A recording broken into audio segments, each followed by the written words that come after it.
Mixed in here with all of our broccoli in this bed, we have our calendula marigolds that are planted as a companion crop to our broccoli. As we walk down through here, you can see we've got some heads that are starting to form.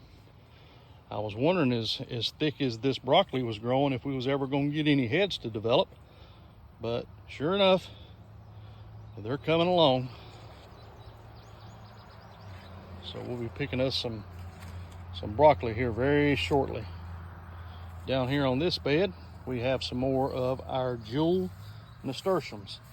And this is one right here that had broke off, and I pushed it back down into the ground and it took root.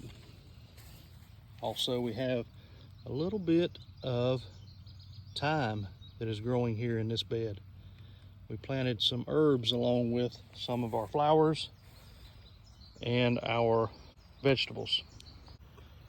Here in this bed, which was definitely a learning experience for us this year, trying to deter some of the ants that had infested the soil, we put a heavy hand of borax that contaminated the soil with too much boron. Boron is a micronutrient that you do need, but too much of anything is not a good thing.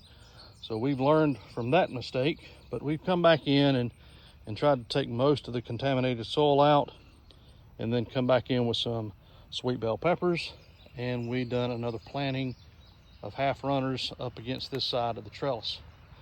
Also down on the lower end here, we have some okra that's coming up.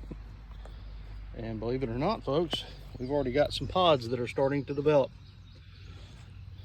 So we're looking forward to that. And then we have our pickling cucumbers that are starting to climb up our trellis on this end.